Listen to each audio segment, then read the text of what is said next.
আস্তে খা, গলায় আটকে গেলে পরে আবার আমাকে এই দোষ দিবি, বলবি আমার জন্য তুই ছোট আম্মুর বকা খেয়েছিস, আর রাগ করে তাড়াতাড়ি খেতে গিয়ে গলায় আটকে গিয়েছে। আমি বাবা দোষ না করে দোষী হতে পারবো না। আমি থাকলে তো তুই খেতে পারবি না, তাই আমি তাড়াতাড়ি খেয়ে নিচ্ছি যাতে তুই ভালো করে খেতে পারিস। এমনিতেও ঈশা নিজের কথাটা শেষও করতে পারল না, তখনই দরজা থেকে একটা হাস্যোজ্জ্বল পুরুষালী কণ্ঠ ভেসে আসলো। Hi everyone, what's up? চেনা কণ্ঠ পেয়ে সাথে সাথে আয়াস আর ঈশা দরজার দিকে তাকালো। একটা সুদর্শন ছেলে ওদের দিকে এগিয়ে আসছে। আরে অয়ন যে, কিরে শালা, সকাল সকাল তুই? ছেলেটি ততক্ষণে ওদের কাছে চলে এসেছে। আয়াসের কথা শুনে ছেলেটি আয়াসের পিঠে চাপড় দিয়ে বলল, তোরা এতক্ষণে ঘুম থেকে উঠেছিস বলে কি এখনো সকাল রয়ে গেছে? শালা, ঘড়ি দেখ একবার, 11টা বাজে। ঈশা, কেমন আছো? জি ভাইয়া ভালো, তুমি ভালো আছো? ইয়া, আই এম ফাইন। তা আরেকজন আসবে বলেছিল, উনি কই? আয়াস কথাটা বলল, তখনই পাশ থেকে একটা মেয়েলি কণ্ঠ ভেসে আসলো। আমি এসে গেছি। How are you two in one? মিলির মুখে how are you two in one শুনে আয়াস হেসে বলল, what do you mean by 2 in 1? I mean দুই দেহ এক প্রাণ। কেমন আছিস? ঈশা কেমন আছো? জি আপু ভালো। এ কি তুমি দাঁড়িয়ে আছো কেন, বসো। মা, এদিকে এসো, খেয়ে এসেছে দেখো, তাড়াতাড়ি এসো। রুকসানা বেগম আর আনিশা বেগম তখনও কিচেনেই ছিলেন, কিন্তু দুই যা নিজেদের মধ্যে কথা বলায় এতটাই ব্যস্ত ছিলেন যে ড্রয়িং রুমের আওয়াজগুলো ওদের কানেই গেল না। হঠাৎ আয়েশার চিৎকার শুনে তৎক্ষণাৎ আঁচলে হাত মুছতে মুছতে কিচেন থেকে বেরিয়ে আসলেন। কোথায়, কে এসেছে? বলেই রুকসানা বেগম সামনে তাকাতে ওনার মুখে এক চিলকে হাসি ফুটে উঠল। কে আবার? তোমার প্রাণের প্রিয় ভাইপো আর ভাইজি এসেছে। তাই তো দেখছি। কি রে অয়ন, মিলি, তোরা হঠাৎ? আমাকে তো একটু বললিও না। কেমন আছিস তোরা? বলতে বলতে রুকসানা বেগম ওদের দিকে এগিয়ে আসলেন। ফুফিকে দেখতে অয়ন আর মিলি বসা থেকে উঠে তাড়াতাড়ি সালাম করলো। আরে বস তোরা, সালাম করতে হবে না। বাড়ির সবাই কেমন আছে? অয়ন হেসে বলল, ভালো আছি ফুফু। তুমি আমাদের একদম ভুলে গিয়েছো। একটুও তো যাও না আমাদের দেখতে, তাই আমরা চলে আসলাম তোমাকে দেখতে। ভালো করেছিস তোরা এসেছিস। তা আমাকে বলিসনি কেন আসবি? আমি তোদের জন্য গাড়ি পাঠাতাম। ফুফির কথায় মিলি অভিমানী গলায় বলল, ফুফি, তোমাকে না বললেও তোমার ছেলেকে কিন্তু আমার ঠিকই বলেছি। ভেবেছি ও আমাদের নিতে আসবে, কিন্তু এসে দেখি মহাশয় ব্রেকফাস্ট করছেন। সকাল 11টায় উঠে নাকি ব্রেকফাস্ট করছে, ভাবা যায়? আরে ওর কথা আর বলিস না। তোরা বলার জন্য আর মানুষ পেলি না। আমাকে না বলে তোরা ওকে বললি কেন? মা, আমি কি জানতাম নাকি তোমার ভাইপো ভাইজি সকাল সকাল চলে আসবে? আমি তো ভেবেছিলাম দুপুরের দিকে আসবে, আর আমি নাস্তা করে ওদের আনতে যাব, কিন্তু তার আগেই তো ওরা। এনিওয়ে অয়ন, মিলি, মনে হয় তোরা ঘুম থেকে উঠে নাস্তা করার সময় পাসনি।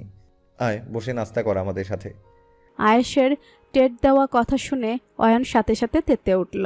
শালা, আমরা তোর মতো সকাল 10টায় ঘুম থেকে উঠিনি, তাই নাস্তা না করে আসার প্রশ্নই ওঠে না। আরে আমি বলছিলাম কি, নে, অমনি আসতে না আসতে শুরু হয়ে গেল তোদের দুষ্টুমি না? তোরা বস, আমি তোদের জন্য নাস্তা নিয়ে আসছি। ভাবি, তোমাকে আর কষ্ট করতে হবে না, আমি নিয়ে এসেছি। আনিশা বেগমকে নাস্তা নিয়ে এগিয়ে আসতে দেখে অয়ন হেসে বলল, আরে আন্টি, আপনি আবার কষ্ট করে এসব আনতে গেলেন কেন? আন্টি বুঝে এতক্ষণ এসব আনার জন্য আসতে পারেনি? আরে সেটা নয়, জাস্ট ভাবলাম তোমরা এত দূর থেকে এসেছো, তাই আর কি। এনিওয়ে, ভালো আছো তোমরা? জি আন্টি, আপনি কেমন আছেন? আমি তো বিন্দাস আছি। নাও নাস্তা করে নাও। আয়াস, বাবা, তোর কি আর কিছু লাগবে? অয়ন আর মিলিকে নাস্তা দিতে দিতে কথাটা বললেন আনিশা বেগম। আয়াস কিছু বলবে তার আগে ঈশা বলল, আম্মু, তুমি ভাইয়াকে জিজ্ঞেস করলে কিছু লাগবে কিনা, কিন্তু আমাকে জিজ্ঞেস করলে না যে কিছু লাগবে কিনা। আনিশা বেগম কিছু বলতে যাবে তার আগেই রুকসানা বেগম ঈশার পাশে এসে বসলেন। আমার মেয়েকে কেউ জিজ্ঞেস করতে হবে কেন? আমার মেয়ের জন্য আমি আছি না। কি খাবি? বড় আম্মুকে বল, বড় আম্মু দিব। না বড় আম্মু, কিছু লাগবে না, আমি জাস্ট এমনিই বলছিলাম। ঈশার কথা শুনে অয়ন মিলে দুজনেই হাসল। নাস্তা করার ফাঁকে অয়ন বলল, ফুফি, আঙ্কেল ফুফা ওনারা কোথায়? ওনাদের দুজনকে দেখছি না যে। আজ তো শুক্রবার, ওনাদের তো বাড়িতেই থাকার কথা, কিন্তু আসার পর থেকে দেখছি না যে। ওদের কথা আর বলিস না, শুক্রবারেও ওদের কাজের অভাব থাকে না। কি একটা কাজ আছে বলে দুই ভাই সকাল সকাল বেরিয়ে গেছে। সবাই এভাবে টুকটাক কথা বলতে বলতে নাস্তা করে নিল। অয়ন আর মিলি আসে পুরো বাড়িটা যেন একদম ভরা ভরা হয়ে গেল। ওদের উপস্থিতিতে আজ দিনটা বেশ হাসি খুশিতেই কেটে গেল। রাতে সবাই ডিনার করতে বসেছে, শুধু রুকসানা বেগম আর আনিশা বেগম ছাড়া, কারণ ওনারা দুজনেই এখনও টেবিলে খাবার সাজাচ্ছেন। টেবিলে খাবার সাজাতে সাজাতে হঠাৎ আনিশা বেগম বললেন, অয়ন, মিলি, খাওয়া শুরু করো। তোমরা বসে আছো কেন? অয়ন হেসে বলল, না আন্টি, প্রবলেম নেই, আপনারা বসুন, তারপর সবাই একসাথে খাবো। আর আমার বসে থাকার কারণ হচ্ছে আমি আজ ফুফির হাতেই খাবো। কি ফুফি, খাইয়ে দিবে আমায়? মিলির কথা শুনে রায়হান মাহমুদ হেসে বললেন, আরে কেন দিবে না, রুকসানা ওকে খাইয়ে দাও। সে তুমি না বললেও আমি দিতাম। আমার মেয়েটা আমার হাতে খেতে চেয়েছে আর আমি দিব না, সেটা কি হয়? আয় এদিকে আমার পাশে এসে বস। রুকসানা বেগমের কথা শুনে সাথে সাথে মিলি উঠে দৌড়ে গিয়ে ফুফির পাশের চেয়ারে বসে পড়ল। মিলির কাণ্ড দেখে সবাই হেসে খাওয়ায় মনোযোগ দিল। তবে সবাই খাওয়া শুরু করলে একজন কিন্তু তখনও না খেয়ে বসে আছে, আর সেটা অন্য কেউ নয়, ঈশা। সবাই খাওয়া শুরু করেছে ঠিকই, কিন্তু ঈশা এখনও না খেয়ে শুধু নিচের দিকে তাকিয়ে প্লেটের ভাতগুলো নড়াচড়া করছে। ঈশার না খেয়ে বসে থাকাটা কারো চোখে না পড়লেও আয়েশার চোখে এড়ায়নি। ঈশাকে না খেয়ে বসে থাকতে আয়েশ ধমকে উঠল, কিরে ঈশা, না খেয়ে বসে আছিস কেন? খাওয়া শুরু কর। সে কি রে ইসামা, তুই খাচ্ছিস না কেন? খাওয়া শুরু কর। ঈশা এতক্ষণ ধরে অভিমানটা ভিতরে পুষে রাখলেও এখন বড় আম্মুর কণ্ঠ শুনে আর দমিয়ে রাখতে পারল না। বড় আম্মুর দিকে তাকিয়ে ছলছল নয়নে অভিমানী কণ্ঠে বলল, তোমার আমার কথা মনে আছে বড়ম্মু? আমি তো মনে করেছি ভুলেই গিয়েছো আমার কথা। ঈশা, এসব কোন ধরনের কথা? বেয়াদবির একটা লিমিট আছে। আনিশা বেগমকে ধমক দিতে দেখে সাথে সাথে রুকসানা বেগম শাসালেন, আহা নিশা, তুমি ওকে বকছো কেন? আমি কথা বলছি ওর সাথে। ইসামা, মা কি কখনো মেয়ের কথা বলতে পারে?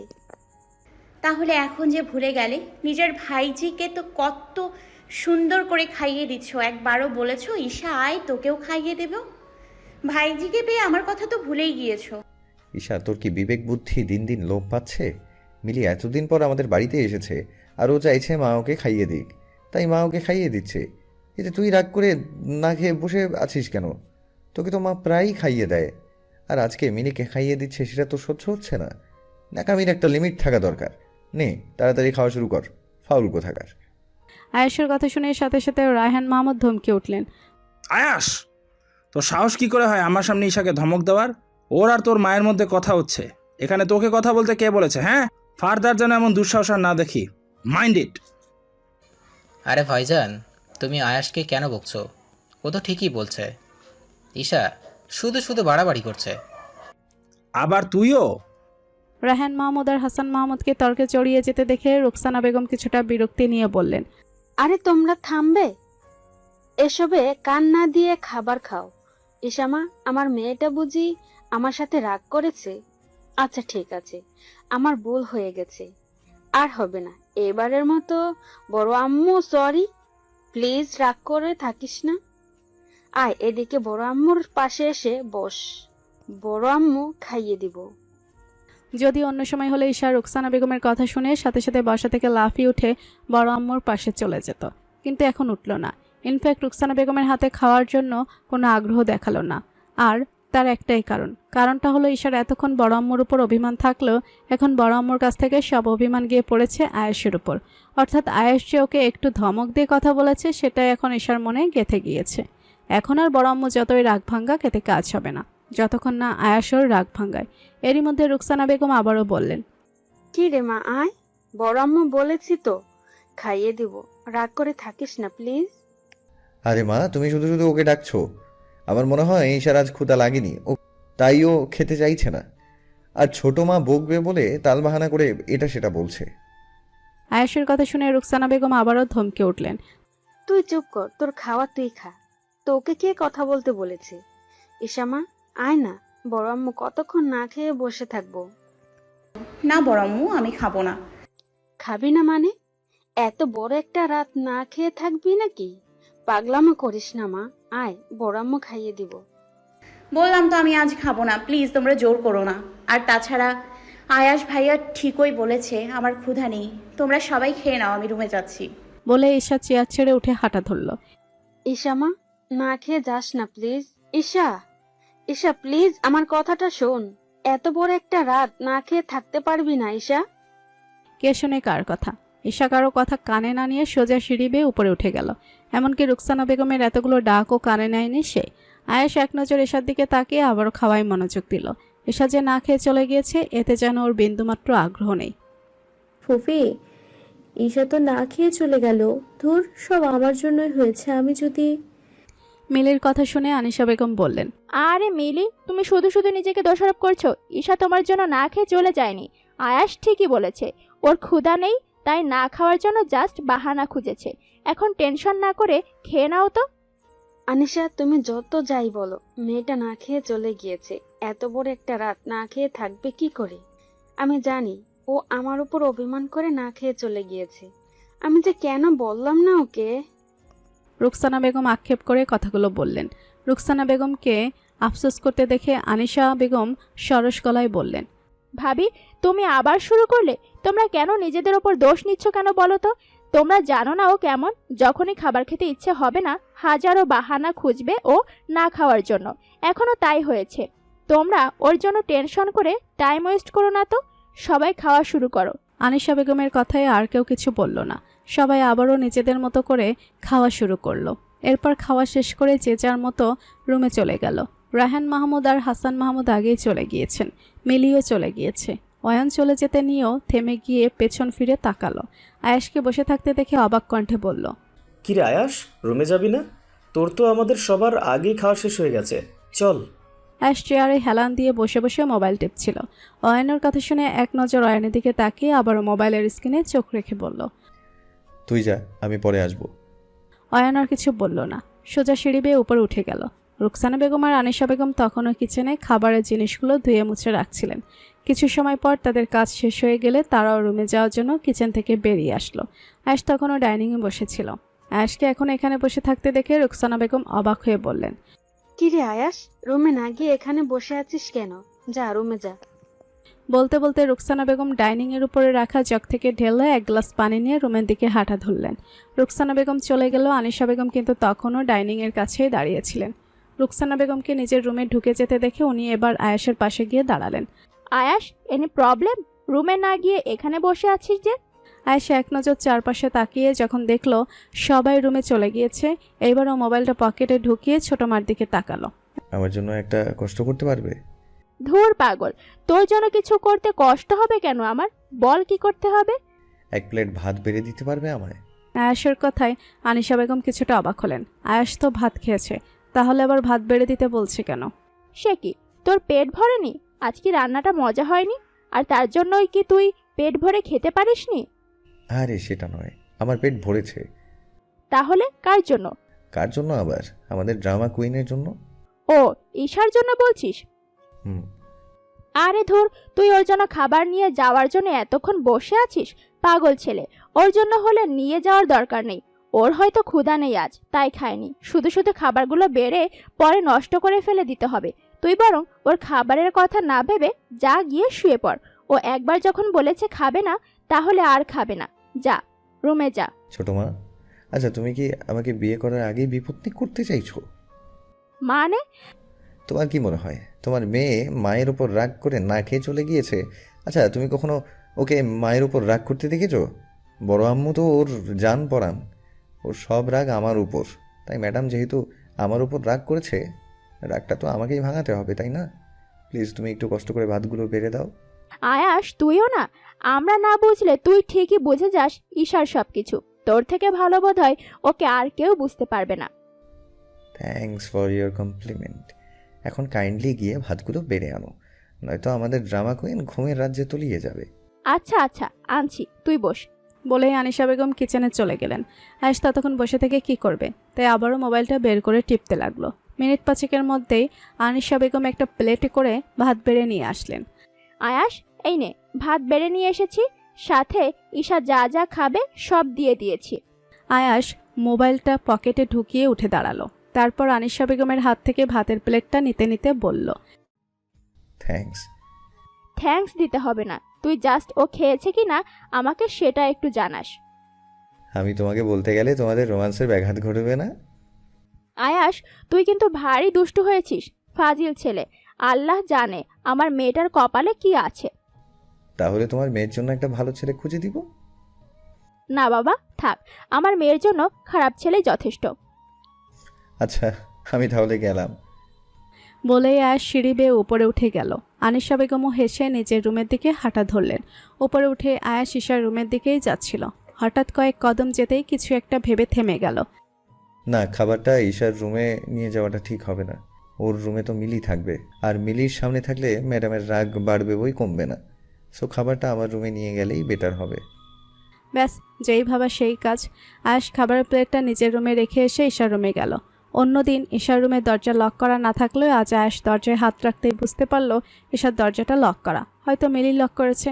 আয়াস দরজায় ঠোকা দিয়ে ডাকলো, ঈশা, ঈশা, ঈশা, দরজাটা খুল। ঈশা আর মিলি দুজনেই শুয়ে শুয়ে গল্প করছিল। আসলে ঈশার যত রাগই থাকুক সব আয়াসের উপর, তাই মিলির সাথে ঈশা নর্মালভাবেই গল্প করছে, যেন কিছুই হয়নি। কিন্তু মনে মনে আয়াসের উপর ঠিকই রাগে ফুঁসে পড়ে রেখেছে। হঠাৎ দরজায় টোকা পড়তে শুনে সেই সাথে আয়াসের কণ্ঠ পেয়ে দুজনেই তাকালো দরজার দিকে। ঈশা, আয়াস তো ডাকছে তোমায়, বোধ হয় কিছু বলবে তোমায়। যাও গিয়ে দেখো কেন ডাকছে। মিলির কথা শুনে ঈশা অভিমানী কণ্ঠে বলল, ডাকলে ডাকুক, আমি যাব না। ঈশা, দরজাটা খুলতে বলেছি। ঈশা ডাকছে তো তোমায়, যাও গিয়ে দেখো কেন ডাকছে, দরকারও তো হতে পারে। হলে হোক, আমি উঠবো না। কয়েকবার ডেকে সাড়া না পেলে ভাববে আমরা ঘুমিয়ে পড়েছি, তখন নিজে নিজেই চলে যাবে। কিন্তু তখনই আবারও আয়াসের ডাক ভেসে আসলো। তবে এবার ঈশার নাম ধরে নয়, মিলির নাম ধরে ডাকছে। মিলি, মিলি, আমি জানি তোরা ঘুমাসনি, প্লিজ দরজাটা খুল। আয়াসের ডাকাডাকিতে ঈশা না উঠলেও মিলি না উঠে থাকতে পারল না। মিলি উঠে গিয়ে দরজাটা খুলে দিল। আয়াস ভেতরে ঢুকতে ঢুকতে বলল, কি হলো? তোদের দরজা খুলতে এতক্ষণ লাগলো কেন? মিলি ভালো করেই জানে যদি আয়াসকে মিথ্যা না বলে তাহলে আয়াস ওকে আর ঈশাকে দুজনকেই বকবে। তাই মিলি তৎক্ষণাৎ বলে উঠল, আসলে আমরা দুজনেই ঘুমিয়ে পড়েছিলাম, তাই শুনতে পাইনি। কেন ডাকছিলি? কিছু কি লাগবে? আয়াস ঈশার দিকে তাকিয়ে থেকেই বলল, লাগবে। ঈশা, আমার রুমে চল, একটা দরকার আছে। ভাইয়া, আমার না এখন কোথাও যেতে ইচ্ছে করছে না। যা করার সকালে করব, এখন কোনো কাজ টাজ করতে পারবো না। ড্রামা বন্ধ করে উঠবি নাকি মার খাবি, কোনটা? ওঠ তাড়াতাড়ি। মিলি যেই না বললো ঘুমিয়ে পড়েছে অমনি ঘুমের ভান ধরলি না? তোরা ঘুমিয়ে পড়লে তোদের রুম থেকে যে কথার আওয়াজ শোনা গেল সেটা কি তোদের ভূতে বলছিল? আরে ভাইয়া, তুই ভুল শুনেছিস বোধ হয়। আমার তো এখনো না উঠে কথা বলছিস? উঠ তাড়াতাড়ি। আমি 1 থেকে 3 পর্যন্ত গুনবো। এর মধ্যে যদি না উঠিস তাহলে কিন্তু খবর আছে। 1, 2, 3। আয়াস 3 বলার আগে ঈশার শোয়া থেকে লাফিয়ে উঠে বিছানা থেকে নেমে পড়ল। তারপর আয়াসকে কিছু না বলেই হাঁটা ধরল। ঈশার কাণ্ড দেখে মিলি হাসল। ঈশাটার বাচ্চামো স্বভাবগুলো আর গেল না। ঈশাকে যেতে দেখে আয়াসও বাঁকা হেসে ঈশার পেছন পেছন হাঁটা ধরল। আনিশা, এখন শীতের দিন, এই রাতটা সচরাচর একটু বড়ই হয়। এত বড় একটা রাত মেয়েটা না খেয়ে কিভাবে থাকবে? যতই ওর সামনে রাগ দেখায়, কিন্তু ও না খেয়ে আছে, সেটা তো খারাপ লাগছে, তাই না? আমার মনে হয় তোমার একবার খাবার নিয়ে ওর রুমে যাওয়া উচিত ছিল। হাসান মাহমুদ আর আনিশা বেগম দুজনেই শুয়েছিলেন। তখনই কথাটা বললেন হাসান মাহমুদ। আনিশা বেগম স্বামীর কথা একগাল হেসে বললেন, তোমার কি মনে হয় আয়াস থাকতে তোমার মেয়েকে না খেয়ে থাকতে দিবে? মানে? আয়াস ওর জন্য খাবার নিয়ে গেছে রুমে, তুমি টেনশন না করে ঘুমাও। আয়াস যেহেতু খাবার নিয়ে গিয়েছে, আমি শিওর আয়াস ওকে না খেয়ে ঘুমাতে দেবে না। নে, এবার তোর রুমে এসেছি, কি বলবি বল। আয়াসের রুমে ঢুকে কথাটা বলল ঈশা। আয়াসের পেছনেই ছিল। আয়াস দরজা বন্ধ করতে করতে বলল, কিছু বলবো না, করব। বলেই বাঁকা হাসলো আয়াস। আয়াসের কথা শুনে ঈশা চমকে পেছনে তাকালো। আমতা আমতা গলায় বলল, আব্বাকে কিছু করবি মানে কি?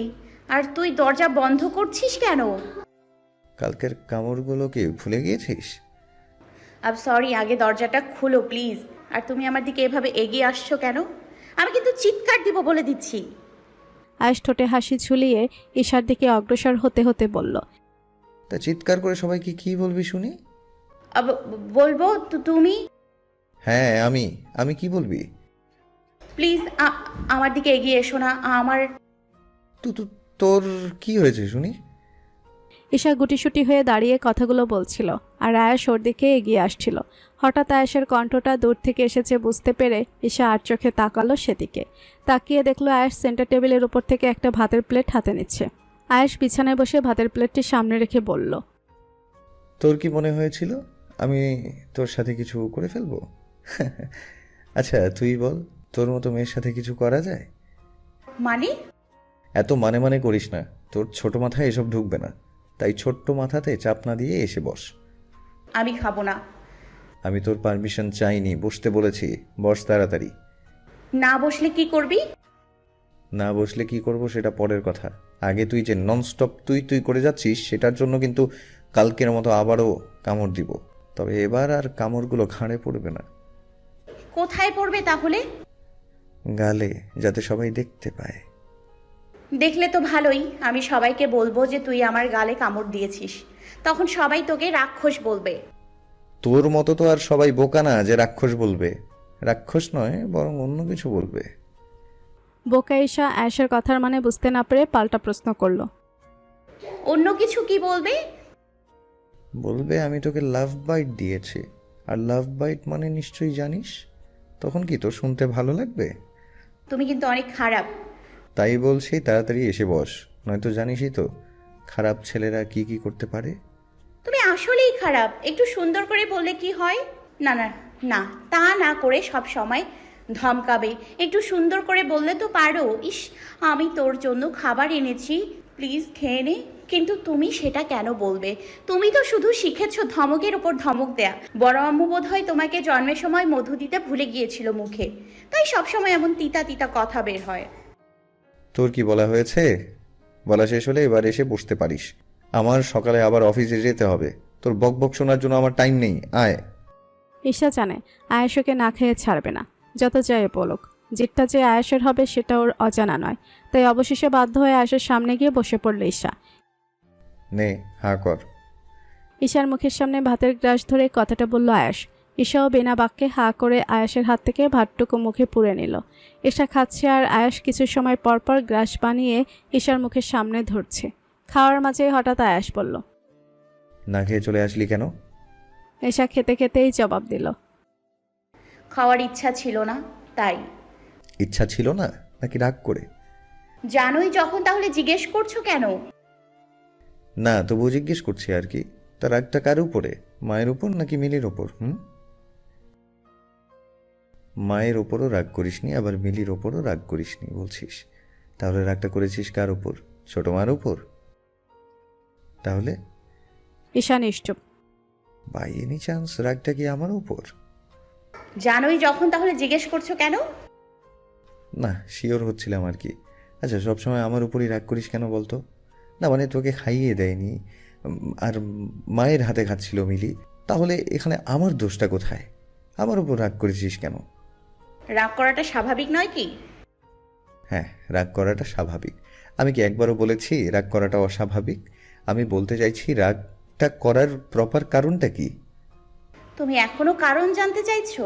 আমি যখন বড় আম্মুকে একটু অভিমান করে বলেছিলাম আমার কথা ভুলে গিয়েছে, তখন তুমি আমাকে কতগুলো কথা শোনালে। বড় আম্মু নাকি আমাকে প্রায়ই খাইয়ে দেয়, আর আমি নাকি মিলি আপুকে খাইয়ে দেওয়াটা সহ্য করতে পারছি না, আরও কত কি। তাই আমার রাগ হয়েছে। সবার সামনে এভাবে রাগ দেখিয়ে কথাগুলো বলা কি খুব জরুরি ছিল?